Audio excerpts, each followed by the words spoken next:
Bismillahirrahmanirrahim. Bonjour chers collègues. Après la partie clinique précédemment, donc toujours le cancer bronchique, on abordera aujourd'hui l'image thoracique, les examens paracliniques à prescrire devant une masse ou bien devant une tumeur bronchique. Toujours tous ces supports sont dans la description pour télécharger. Si on de partage, chers collègues, contactez-moi toujours à Instagram pour vos propositions et vos questions. Et on commence. Toujours, je répète, en radiologie, donc, bien en pneumologie, la radiographie standard conventionnelle, c'est l'examen initial pour poser le diagnostic, pas seulement du cancer, même de multiples pathologies qu'on a vues au cours de ce module. Donc, premièrement, la radiographie standard, l'examen initial qui permet de faire l'hypothèse d'une carcinome bronchopulmonaire, bien sûr après un examen clinique, après les signes qu'on a déjà vus dans la partie précédente. Les lésions primitives, quelle est votre description de lésion? Donc, vous allez noter une opacité, la voilà à gauche. C'est une opacité qui est rétractile, systématisée. Donc, c'est une atélectasie en cas d'une masse qui va faire l'obstruction totale de hanche. Je vous invite à consulter le cours de atélectasie. C'est toujours disponible dans la playlist de radiographie pulmonaire. Ou bien parfois peut-être non rétractile si la masse n'obstrue pas totalement la totalité du branche. Donc la radiographie, si vous avez une opacité rétractile systématisée, ou bien non rétractile devant un terrain, donc les antécédents, les facteurs de risque sont là, l'âge c'est là, le patient a consommé plus de 20 paquets à année comme on a déjà cité, syndrome de Ponca-Stoppers, tous les signes indicateurs sont là. Donc une masse, une opacité là, vous allez évoquer très fort probablement un cancer bronchopulmonaire.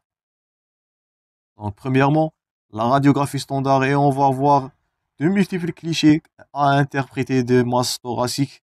Donc on va revoir ça dans la pathologie médiastinale, on va le revoir dans la partie interprétation clinique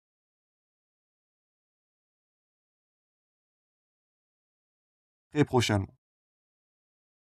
Donc, ou bien deuxièmement, devant une masse médiastino-hilaire, à différencier entre, comme on avait vu précédemment, la sarcoïdose. J'espère que vous gardez en tête l'aspect ou bien les descriptions radiographiques des adénopathies et des masses médiastinales en sarcoïdose. On a insisté à ça dans le cours de sarcoïdose. Donc, ce sont des opacités médiastino-hilaires qui ont un aspect, notez bien tout ce qui est gras toujours. J'espère que vous êtes vous êtes en train de citer et noter tout ce qu'on est en train de dire. C'est une opacité qui a l'aspect en pâte de crabe. Donc, c'est comme leur nom indique, des opacités en pâte de crabe. Donc, vous allez évoquer là, pas des adénopathies comme la sarcoïdose. C'est pas en coquille d'œuf. Donc, ça, c'est en pâte de crabe. Évoquez-vous dans ce cas-là, un cancer bronchopulmonaire. Les suppurations pulmonaires, on avait vu ça dans les abcès, ou bien les suppurations profondes qui pourraient être réactionnaires à une pathologie. La réaction pleurale aussi devant de petites opacités qui est hilaire sur un petit poumon latéral et une distension du poumon contralatéral. Donc ça, c'est une atélectasie. Et on note la distension du poumon contralatéral de façon compensatrice. On va revoir ça toujours dans la téléctasie, ou bien une réaction pleurale peut être associée. Il s'agit des épanchements pleurales qui sont de cause néoplasique, même des abcès, des suppurations, des atélectasies. Donc tout ça, surtout après votre interrogatoire, après les signes cliniques évocateurs, vous allez évoquer votre diagnostic de cancer bronchopulmonaire. Donc opacité en pâte de Kraft, faites attention, en pathologie médiastino-ulaire très évocateur d'un cancer bronchopulmonaire. J'espère que vous avez gardé ça en tête. Là, c'est l'image en pâte de crabe. Ça, c'est les pâtes de crabe, c'est comme leur nom indique. On va revoir ça toujours en pratique. Là aussi, vous voyez. Donc, c'est une masse latérale, médiastinale.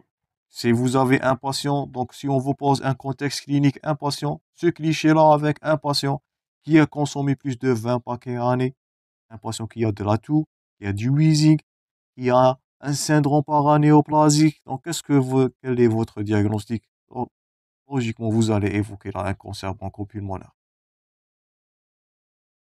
Là aussi, masse latérale. Tout ça, on va revoir dans la pathologie médiastinale. Ça, c'est très évocateur. On appelle cet aspect-là, gardez ça en tête, on va le revoir en pratique. Ça, c'est le S de Golden. Donc, ça vous fait ressembler à un épanchement qui est cloisonné, mais non, là, c'est au niveau de l'apex. Donc, ce que vous voyez là, ça, c'est un S. Et qu'est-ce que ça veut dire? Si vous vous souvenez de la partie précédente, on avait dit qu'une masse là, c'est le syndrome de Panquas-Topias. Donc, si vous avez un S de Golden avec une symptomatologie douleur au niveau des côtes, douleur thoracique au niveau des côtes, un syndrome de Claude Bernard Horner et vous avez un S de Golden.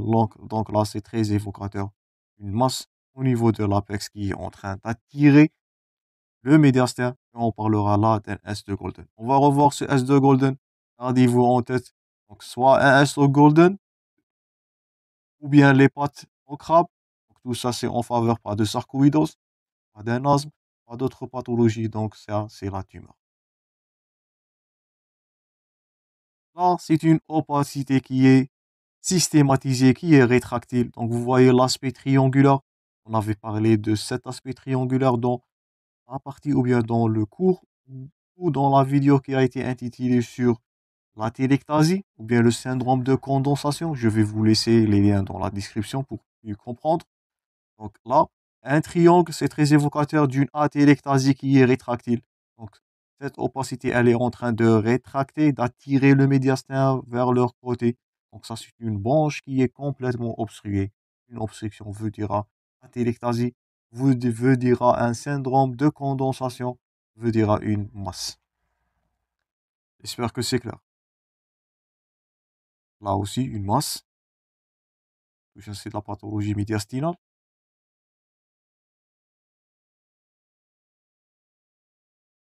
Là aussi, une masse à situer. Et là, devant, bien sûr, comme on avait dit, donc il pourra être soit des manifestations liées à la tumeur elle-même, ou bien à un stade avancé, malheureusement. On pourra avoir cet aspect-là. Si vous vous souvenez, on avait dit qu'il s'agit d'un aspect qui est nommé l'aspect du lâcher du ballon. Donc ça, c'est presque des ballons qui sont lâchés. Un aspect du lâcher de ballon, métastase pulmonaire. Si vous avez un terrain favorisé, là, vous allez évoquer un cancer bronchique en stade métastatique. Malheureusement, là, on peut faire pour le patient là juste un simple traitement palliatif pour la douleur et pour la symptomatologie. Généralement, je répète, les pathologies ou bien les cancers pulmonaires, oncopulmonaires sont diagnostiqués à un stade tardif. Devant un stade là, malheureusement, c'est du mauvais pronostic. Donc, c'est la radiographie standard, l'examen initial, l'examen de première intention, l'examen presque de diagnostic. C'est ça bien. On pourra faire le recours deuxièmement. Donc, après la radiographie standard, toujours pneumologie, on a le scanner. Donc, le TDM thoracique, il est considéré comme un outil de base. Pour le diagnostic, notez-vous bien, faites attention à la stadification TNM, la fameuse stadification TNM qu'on a vu juste pour toute la pathologie, toute l'anapathe, toute pathologie néoplasique de cette cancer. Elle est pratiquée avant l'endoscopie bronchique. Donc, parmi les indications, si on vous pose la question, parmi les indications du scanner thoracique dans la pathologie néoplasique, là voilà à gauche une masse. Donc c'est à pratiquer bien sûr avant l'endoscopie bronchique. Elle nous permet aussi de faire la classification TNM et elle augmente le rendement diagnostique. Qu'est-ce que vous allez trouver comme lésions là? Donc vous allez voir presque les mêmes lésions que vous allez trouver dans la radiographie standard. Une opacité systématisée, là voilà à gauche. Une opacité systématisée, une atélectasie, un syndrome de condensation, des opacités rondes pulmonaires à limite floue. Je vous invite à noter cet aspect radiologique-là. Vous allez le revoir et vous avez besoin de ça dans l'interprétation des clichés thoraciques. Donc, opacité ronde pulmonaire avec limite floue elle est irrégulière. Donc tout ça, ce sont des critères de malignité, si vous vous souvenez.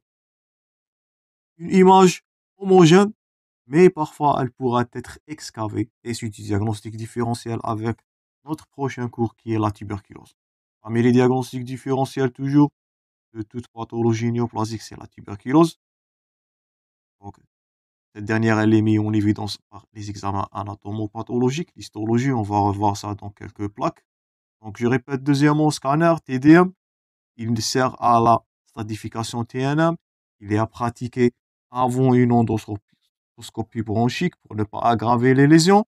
Il augmente le rendement diagnostique et on note une opacité, ronde, pulmonaire, limite floue, irrégulière, tous les critères de malignité, avec même parfois des excavations centrales. Donc, ça c'est la classification TNM. On dira que le patient il est classé N1 s'il s'agit d'un relais hilaire. Donc, les adénopathies sont retrouvées seulement au niveau du hile. Donc, ça c'est du stade grade N1. Si on vous pose la question, j'ai un patient où on a trouvé quelques adénopathies qui sont hilaires. Donc, ça c'est stade TN1. Si ces adénopathies vont être, ou bien si la tumeur elle a envoyé presque les adénopathies, ou bien les ganglions médiastinaux, donc là, c'est une tumeur localement avancée, on a associé le suffixe N2, donc il s'agit du tumeur T N2. Donc N1, ganglion hilaire, N2, ganglion médiastinaux. C'est facile à la réponse. Là, toujours c'est la TDM. Elle nous permet aussi de mesurer la masse. Ça, c'est pas indiqué dans le support. Donc, classé, la tumeur, selon le stade TNM, indiqué avant l'endoscopie qu'on va voir juste en quelques plaques, et aussi même de calculer le diamètre de cette masse. Là, c'est les ganglions. Donc, ce qui est au milieu, ce sont des ganglions hilaires, et deuxièmement, les adénopathies médiastinales. Donc, N1, je répète, relais hilaire, N2, ganglions médiastinaux. Donc, des adénopathies qui vont témoigner de l'extension qui est loco-régionale. Là aussi, donc on note des adénopathies hilaires et médiastinales. Donc, c'est du stade N2 avec des opacités qui sont infiltrantes. C'est une tumeur qui est infiltrante, donc qui est un peu avancée. Donc, au total, en cas de suspicion d'un cancer, qu'est-ce que votre conduite à tenir? Qu'est-ce que vous allez faire? Donc, aux suspicions d'un carcinome, donc devant la clinique et la radiographie thoracique, c'est eux qui vont vous permettre de poser le diagnostic. Syndrome de Panquas-Topias, altération de l'état général, tout ce qu'on a dit presque dans la partie précédente, et les lésions typiques qu'on a déjà citées. Le S de Golden, la lésion en pâte de crabe, l'extension vers les adénopathies, donc tout ça c'est très évocateur d'un cancer pulmonaire devant un terrain bien sûr qui est susceptible de développer ces derniers. Plus de 20 paquets années, je répète toujours, j'espère que vous avez cité ça. Complétez votre examen avec TDM thoracique pour savoir la taille de la tumeur, la classification TNM, attention, le drainage lymphatique, les métastases, l'envahissement soit médiastinal ou hilaire. Tout ça, ils sont mis en évidence par la TDM. Et il faut un abord diagnostique pour passer au diagnostic histologique. Donc, on passe à C, l'endoscopie bronchique. Donc, c'est un examen qui est à la base pour le diagnostic de l'obstruction bronchique. Souvent, elle est faite devant une atélectasie si vous suivez l'enseignement de cours. Donc, il nous permet de quoi? À retenir bien sûr ces trois critères-là. Donc, la radiographie conventionnelle nous permet de poser le diagnostic. TDM, c'est pour la classification et la taille. L'endoscopie, c'est pour la localisation de l'obstruction. Faire aussi la classification TNM. Décrire la lésion. Est-ce qu'il s'agit d'un bourgeon?